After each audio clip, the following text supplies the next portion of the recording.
Welcome, everybody, to a new year of the Inside Boxing Weekly Show on the Grueling Truth Radio Network. I'm your host, Mike Goodpaster, and as always, I want to welcome in my co-host, Jeremiah Preisser.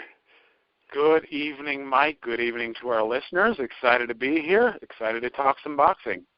Yeah, and we do have an update. Our last show of the year, we had Hank Lundy and John Delperdang on.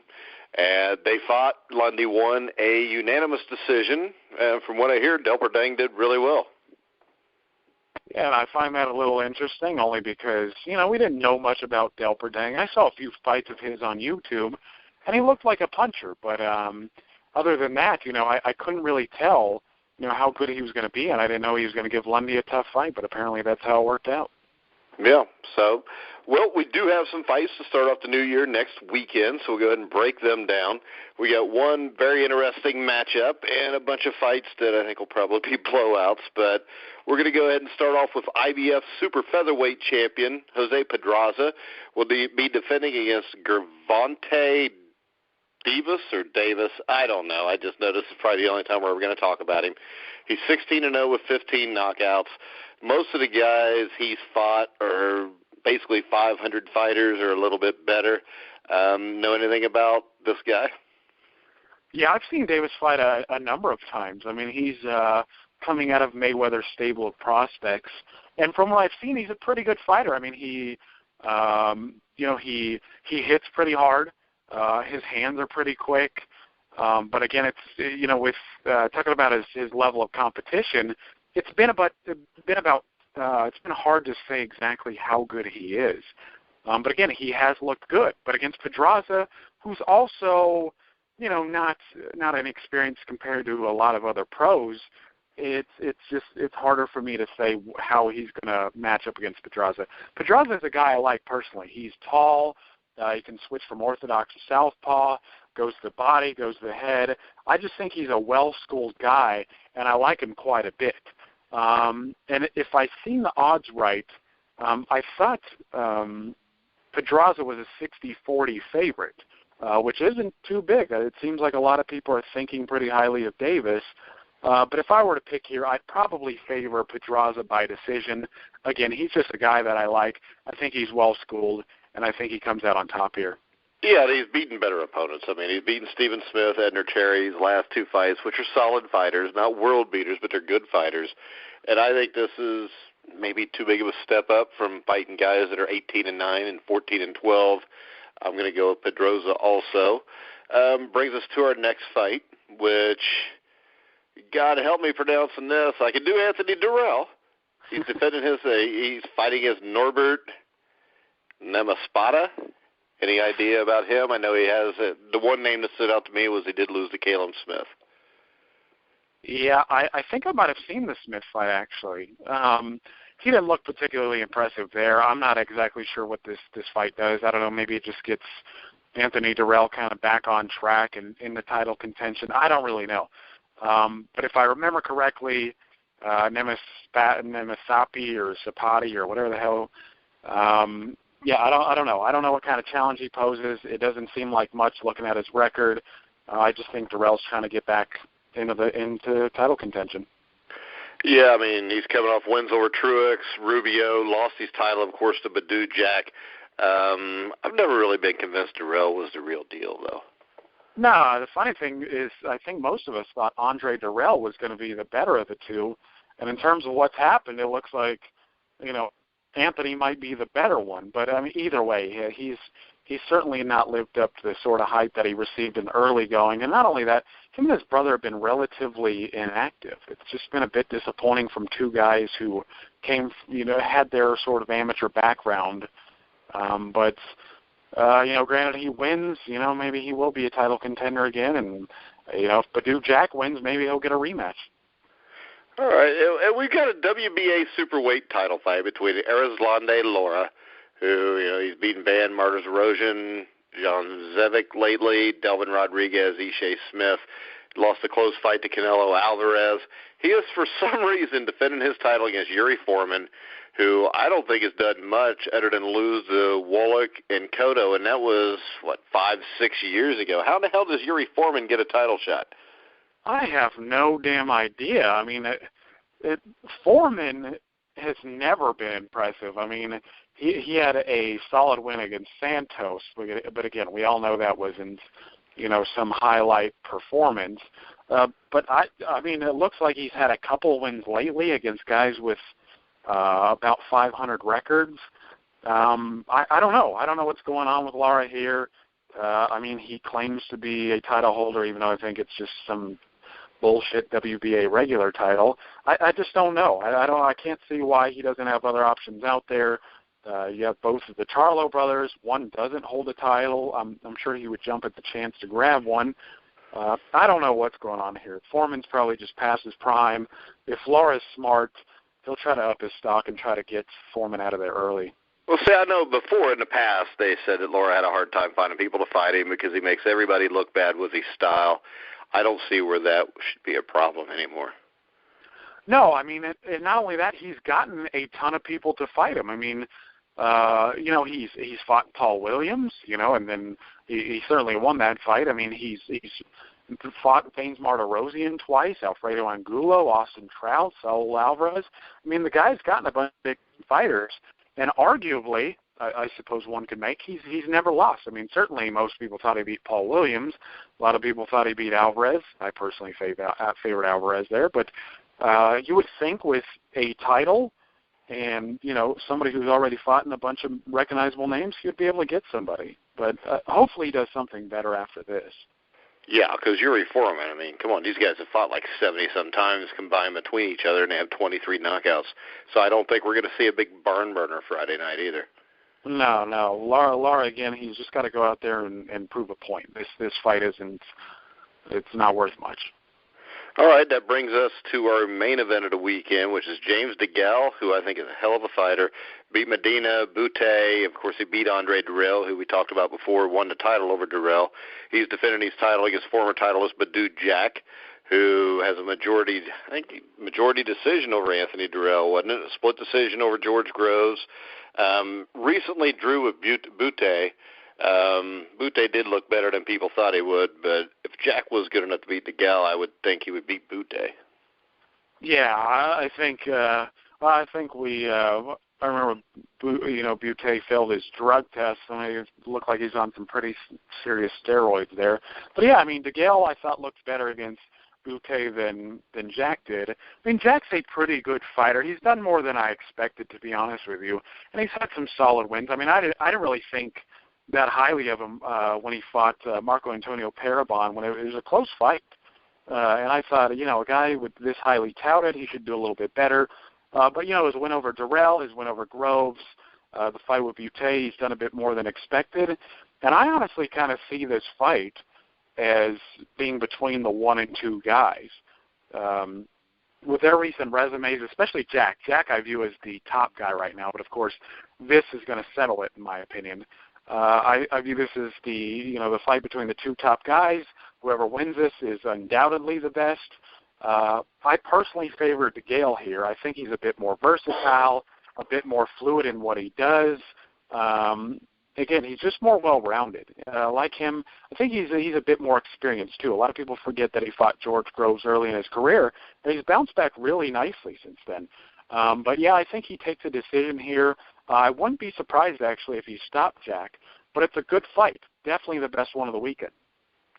All right, that brings us to a bunch of bullshit news in the world of boxing, which you told me something I hadn't heard yet, but the Freza Kendo Shannon Briggs fight possibly for a heavyweight title.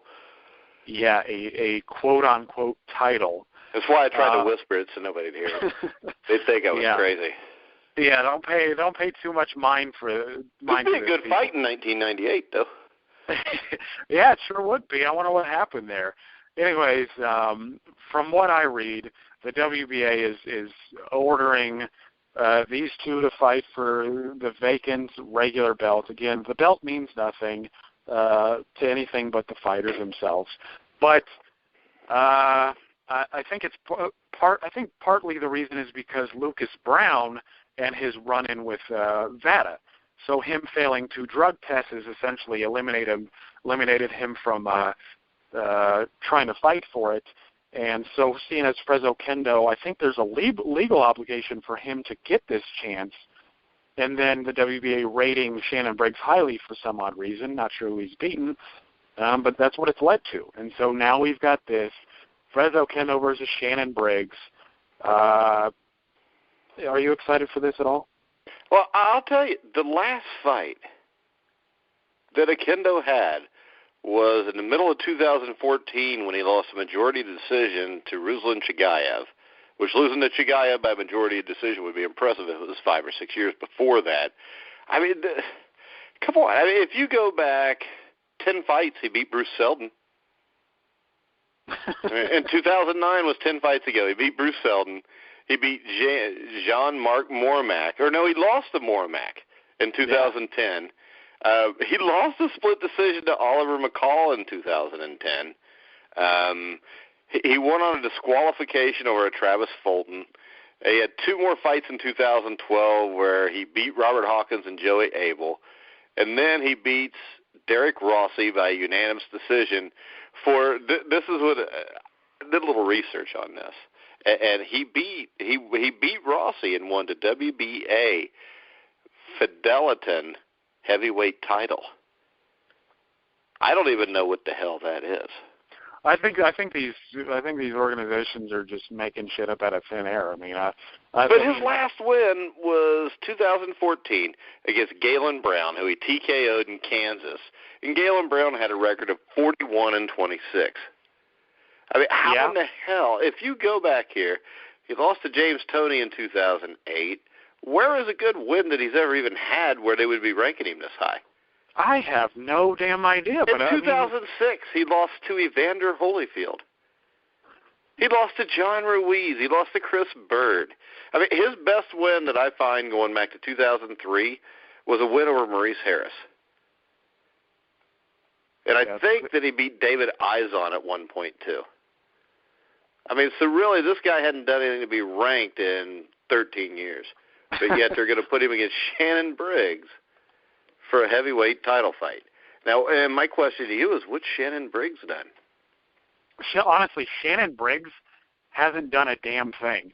I mean, Shannon Briggs, he's gotten under the skin of a lot of people, and I think a lot of people are kind of embracing what he's doing because he's an older fella, right? And for a while, after the nice-ass whooping Vitaly Klitschko gave him, Briggs kind of reformed himself, and he 6 years ago, by the way. Yeah, he caught a nice-ass whipping in that one, too. But Briggs, I guess he's got some, I don't really pay attention to it, honestly, but I guess he's got some nice backstory where he struggled with this and he struggled with that. So he's kept himself in shape and he's kept active in boxing. But I've looked at his opponents because so many people have made the case for him getting a fight. Oh, yeah. I've never even heard of anybody he's fought since Klitschko. No, I actually looked at these guys and what their rankings were according to Boxrec because those are the only rankings you can get outside the top 10 for an organization or the Ring or Transnational or whatever. I don't think any of these guys were rated in the top 60. No, they're all guys that, I mean, if you look at it, in the last 4 years, 20-16, 21-6, 51-21, 12-5, 16-6, 16-12, 17-8, 12-8. He beat a guy not by the name of Rob Calloway, who was 70-11. I don't know who the hell Rob Calloway is. He lost to Sultan Abragamov. He beat Sergei Lyakovich. But, I mean, his last major win would have been over Lyakovich, and that was in November of 2006. That was over 10 damn years ago. Yeah. Yeah, I mean, and not only that, he was losing that fight until the last round. All of us, if you look at the scorecards, he was losing into the last round. He lost every round, I think, up until then. It's kind of like a John Tate, Mike Weaver knockout. But it was just, I mean, really, he's done nothing to warrant this. But in a way, I just don't really care. I mean, the WBA, all of the alphabet organizations, to me, I don't really pay much attention to. They're all corrupt, and this type of stuff happens far too often. But since they're fighting for a regular belt, which, again, means nothing, I don't care too much. Well, I think what it means is this. I think they want Lucas Brown to be the champion, and as soon as they got him cleared, he can fight one of these tomato cans, and then all of a sudden they have a white heavyweight champion. Right, and then they can market him against the guy who actually holds the WBA belt. Who will know who that is after Anthony Joshua and Vladimir Klitschko fight. But, yeah, you get Lucas Brown as a title holder. Yeah. And you take Lucas Brown over to Germany or England, get him fed, but, I mean, he'll get destroyed, and then the promoter will make a bunch of money. Yeah, I mean, Lucas Brown versus Anthony Joshua, for instance, that's a Commonwealth fight. I mean, anybody who understands, British political history, Australia and Britain, obviously they have long traditional ties, and, there's a selling point there. Yeah, and I think that's what this is leading to. I think that's why you get Freza Kendo against Shannon Briggs. And that could very well be it. I mean, Lucas Brown beats either of these guys anyway, in my opinion, but it is what it is. He better. If he doesn't, he's got serious problems. So, yeah, serious issues. But yeah, at this point, I don't really care. And the thing that's a shame is this: Shannon Briggs would have been perfect in the '80s.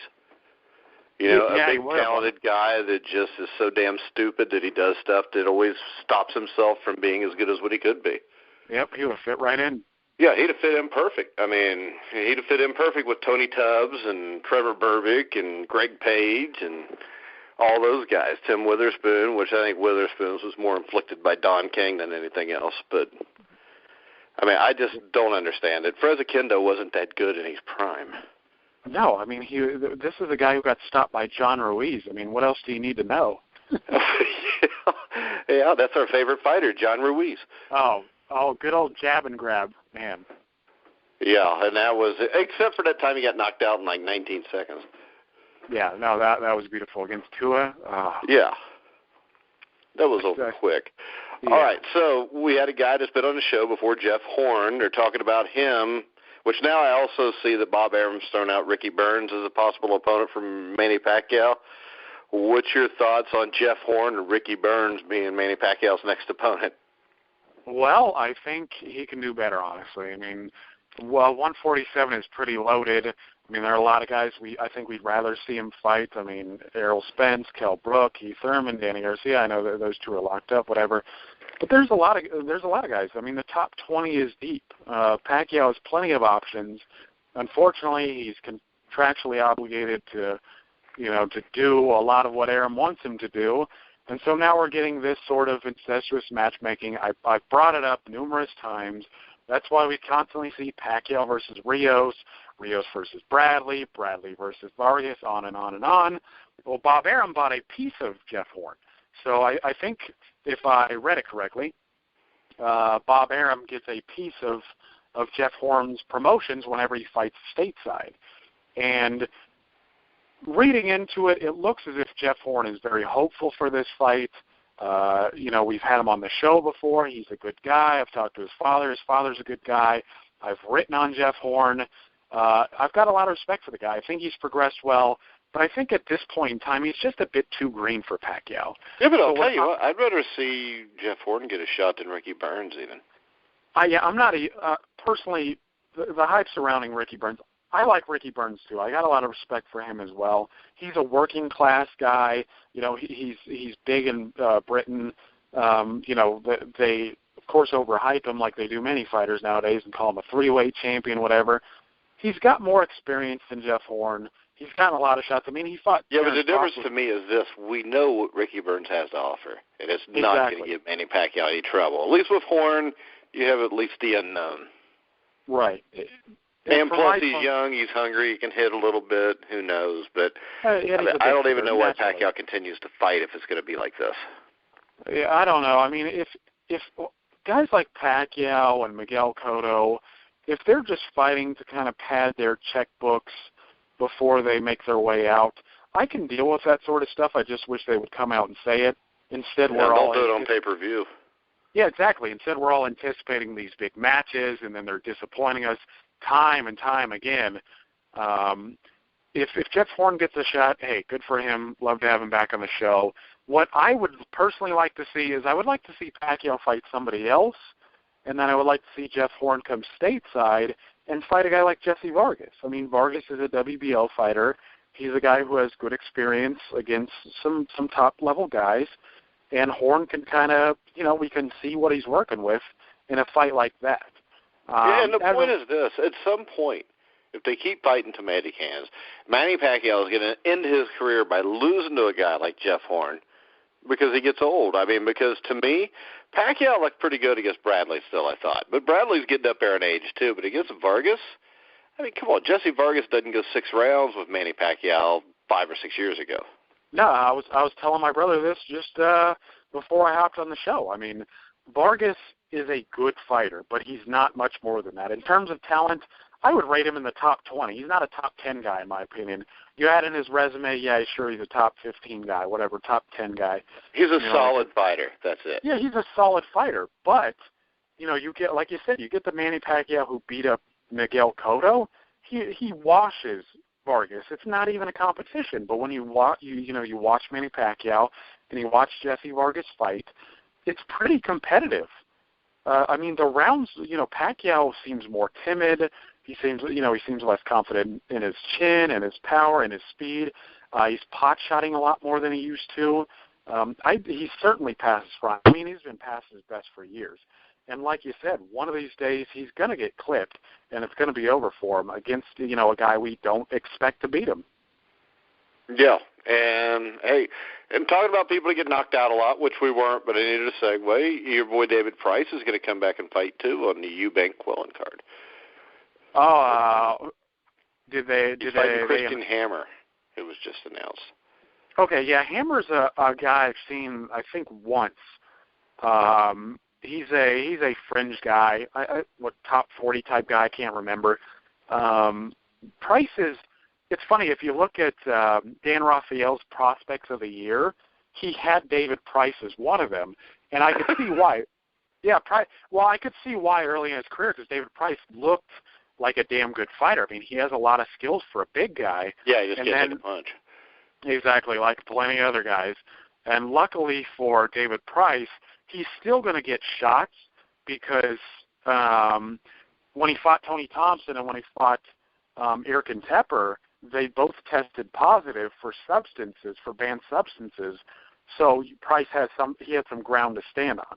Of course, when he fights a top-level guy, he's going to get starched again, but he's going to keep getting the shots because not only were his opponents doing something prior to the bout, but he's also a British heavyweight. So with the scene the way it is, he's going to get in the mix somehow. Yeah, I mean, hell, Audley Harrison kept getting shots. Hey, you're right, exactly. I mean, so, yeah. Go ahead. I was going to say Price is certainly going to get shots. All right, so Chocolatito has been added to the Jacobs Golovkin card at Madison Square Garden, March 18th. He's fighting a guy whose name I'm not even going to attempt to pronounce. He's just a guy from Thailand to me. Whoever wins the fight, they're saying, is going to fight Carlos Cuadras again. What's your opinion of this? Well, it seems as if I'm not exactly sure why they're just not going with the rematch immediately. I think we'd be better off seeing it. I don't really see why this is necessary. The guy he's fighting he has a nice looking record, but he's actually already lost to Cuadras, however you say his name. He's already lost to him. So I'm not exactly sure why this is happening. I mean, he held a title back in 2014, when he finally lost to, again, Cuadras. So he must be a decent fighter, but again, I don't follow the Asian scene that closely, so it's hard for me to say exactly what he's got left. Maybe he's just trying to stay active, and Golovkin and his people, K2, they just like having Gonzales on the undercards. I think it's a great way of marketing, personally. I mean, I think Don King used to do the same thing where he had Ricardo Lopez on a lot of his pay-per-view cards. Yeah. I think it's a good thing for Gonzales to be on Golovkin's undercards. I'm just not sure of who this guy is and how much he's got to offer. I mean, you look at his record and he has a lot of knockouts. Unfortunately, a lot of these guys are overmatched. But, again, it's just going to be hard to say exactly what this guy offers until I review some video footage or until he actually steps in the ring and we finally get to see it. But, if he fights Carlos Cuadras later on in the year or, in the middle of the year, and this is just kind of a stepping stone to that, I can deal with it. Though I'd rather see Gonzales fight Cuadras, and a few other guys. I'd rather see him rematch Estrada. Now that he's at 115, I'd rather see him fight the Japanese guy Inoue. So it is what it is. All right. So next week we're a little bit slow on boxing, but Zav Judah's fighting next weekend. Yeah. Or in 2 weeks. That'll be exciting. But in 2 weeks we got Carl Frampton and Leo Santa Cruz to look forward to, too. So that's not too bad. So you got anything else this week, Jeremiah? Anything else? Nah, I haven't seen a whole lot going on. I mean, just a lot of rumors at the moment. Until anything is solidified, with Pacquiao, for instance, until we see what happens with Povetkin, because his B sample is supposed to be looked at. I just can't. It's just hard to say at the moment. And with Andre Ward, saying he's going to retire, maybe the rematch is in limbo. I don't know. I'm just waiting for things to kind of sort themselves out, and since it's early on in the year, just not a whole lot going on. Yeah, I'd assume he's just trying to get more money. Yeah, probably. But can't blame him for that. I'm always trying to get more money, too. It's just usually not in the millions, but I am 100 there. All right, guys. So thanks for listening in this week. Make sure you catch us next week on the Inside Boxing Weekly Show. Make sure you check out the sponsors. We got Uncaged Exposure, which is a new sponsor. They review craft beer, guns, technical gadgets, stuff like that. So make sure you check them out. And, of course, as always, Gridiron Mo, which you can check out at www.gridironmo.com. So for Jeremiah Preisser, I'm Mike Goodpaster. You've been listening to The Grueling Truth, where the legends speak.